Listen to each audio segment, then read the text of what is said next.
Aloha, folks, and welcome to this edition of Five Questions. It is heard right here on News Radio 830 KHVH. Also, it is online at khvhradio.com and on hawaiireporter.com. It's a delight to welcome in the studio as we have five questions with our Lieutenant Governor, Brian Schatz. And LG, thanks so much for being with us. How you doing? I'm doing great. Thanks for having me, Rick. It really is a pleasure to have you with us. You know, five questions, pretty straightforward. Got five questions for you, so let's jump right on in. All right. Let's find out from you, LG. Question number one: how has been your first 6 or 7 months or so been as LG, and what's been the highs and lows so far for you? Well, I think we've all had challenges as a state over the last 6 or 7 months, partly because of our fiscal situation, and I think we were just beginning to sort of climb out of that when the tsunami hit and we took one step backwards. I think we're climbing out of that. We now have a somewhat stable financial plan, and we have a relative stable situation within the labor community, I think, which is a big accomplishment on behalf of the Abercrombie administration. I do think, one of the toughest times was during that tsunami because there was a sense that we were building momentum and we had to kind of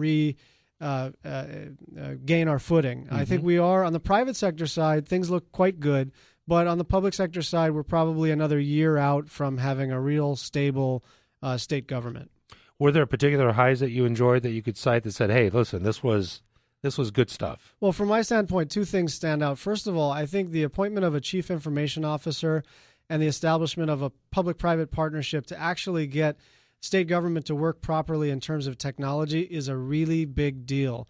Right now, government agencies can't even talk to each other. They don't have databases that work with each other. Mm-hmm. And that's one of the reasons that people feel that they're not getting the service that they deserve, is because we're not even in the 21st century in terms of our technology. And so recognizing that problem, funding an office that's going to actually endeavor to fix that, I think is a tremendous step forward. The other thing that we accomplished in our office at the Lieutenant Governor's side is working with our State Department of Defense.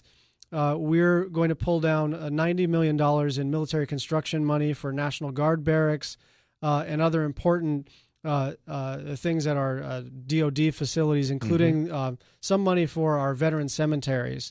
Mm-hmm. And so we were working with Senator Inouye's office, with our state DOD, with our local DOD partners, and we'll be able to pull in some significant money that will help the economy, but also help our soldiers. Excellent. Do you have any idea what may be the dominant topic of the next legislative session, which really isn't that far away? Well, it's not totally cleared right now, but hopefully the state's fiscal situation will be sufficiently stabilized that we can start to focus on the new day priorities, because understandably, when you're trying to balance a budget, it's hard to focus on energy security, early childhood education, and growing our own food. So those are going to be our areas of focus, and we're going to try to work with the legislature and the private sector to move forward on growing our own energy, growing our own food, and moving forward with early childhood education. It's a great segue into my second question for you, and that has to do with economics, because we recently, unfortunately, had a second downgrading of our bond rating of two of the three primary services. So just the question basically is this a true reflection, pretty much objective, that our economic condition in the state is troubled? And if that is the case, what do you see as being the real solution to help extricate ourselves out of this? Well, I think you want to distinguish between the fiscal situation and the economic situation. Mm-hmm. Fiscally, in terms of state government, I think the downgrading is a real warning sign. It shows that we have some structural problems that we still have to work on, including the unfunded liability and the EUTF and the ERS. And we got to work with our partners in labor over time to try to fix this problem. Now, the nice thing about the way we work in Hawaii is that, I don't think we're going to be launching protests against each other or criticizing each other and getting too polarized. So we have the wherewithal to fix that fiscal situation, but it is real. And if we don't deal with it, we're all going to be upside down. Now, separate from that, but of course related, is how's private sector economic growth doing? And on that count, I think there's some really encouraging signs, both in tourism. Our defense industry is doing well. We've got great growth in energy. And so private sector economy, I think, is cranking along. It needs to be better, but that's going well. I think the public sector and the fiscal side of the public sector is not where it needs to be. No, I agree. I mean, just as a quick aside, I mean, the fact that we have still not a great number, but a downturn in unemployment.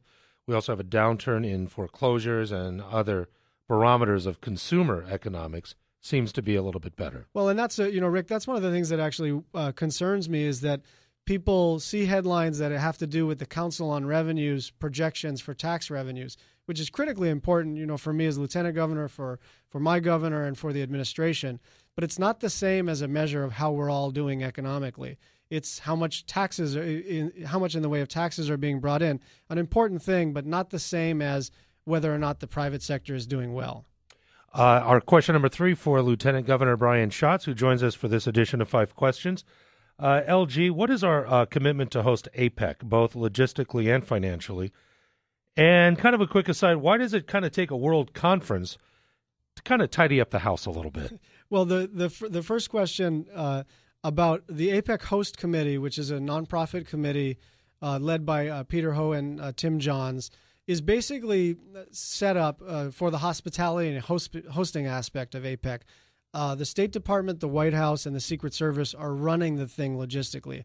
Our role in state and county government on the private side is to make sure we do whatever we can to assist them in making the United States government have a successful meeting. Mm-hmm. But I think your question, your second question, is more interesting and very well taken. I think one of the things that the APEC meeting has allowed us to do is to kind of look at, for instance, the airport or Nimitz mm-hmm. Highway, or the way we deal with certain aspects of our hospitality industry, or even economic development, marketing, and policy. And it's an opportunity for us to look in the mirror and determine whether or not we're even meeting our own standards. And so I think your point is well taken. It probably shouldn't have taken APEC to kind of use it as an opportunity to reflect on whether we're doing a good job with everything. But here we are, and we're using this opportunity. Question number 4, as we continue with Lieutenant Governor Brian Schatz. A lot of news recently about Governor Abercrombie and requesting resignations from various members of boards and commissions. What's your take on these requests, and what really is the story behind these headlines? Well, I think the governor, especially with the areas of public housing and the Stadium Authority, I think there's broad recognition that public housing has not been working well. There's a 7-year waiting list. Certainly Aloha Stadium is in not great shape, either fiscally or in terms of the physical plant. And so there's a desire to move forward in a new direction.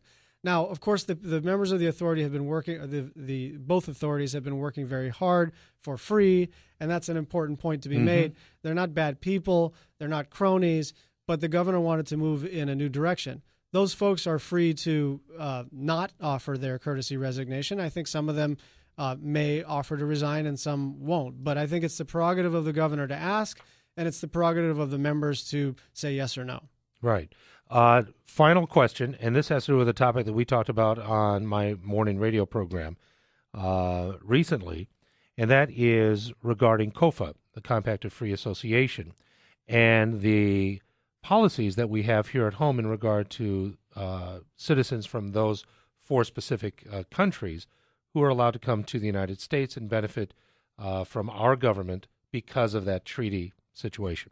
Can I get your take on COFA at large, and what is the net effect to us here socially and financially in Hawaii operating under this federal statute? Right. Well, I agree, Rick, that this is a federal obligation undertaken by the Department of State, approved by the United States Senate, and it needs to be viewed that way. It's a federal obligation that state government is paying for. It costs us about $151 million last year, and that number is going up. So I was in Washington working with our congressional delegation, of course, led by our senior senator, and working with Secretary Napolitano, Secretary Salazar, and trying to get them to focus a little bit on this issue and to understand that it is a federal obligation that is causing serious fiscal challenges with state government.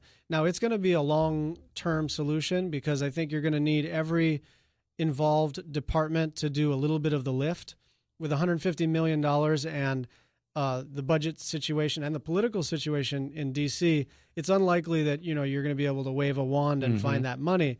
But I think, the Department of Homeland Security, Interior, State, and DOD all have a role to play, as well as our state government and our local Micronesian leadership and the leaders in FSM to kind of all of us collectively do a little bit and understand that coming to America is a privilege, not a right, and that there are obligations when you come to the United States, that you're not to fly over here simply to avail yourselves of healthcare services. Now, the one thing I'll say with all this conversation about the fiscal situation is we want to make sure that as we address this, we do it in the context of us being Hawaii. In other words, the main thing that concerns me on a sort of human level is that this doesn't turn into ethnic strife or people blaming each other or communities blaming each other for their own situation. So we want to address this frontally. We understand it's really hurting us fiscally, but we also want to do it with some humanity, understanding that it's not these folks' fault that they're sick and need dialysis or that they may be economically underprivileged. And so we want to kind of deal with this on the fiscal level, but also be Hawaii about it.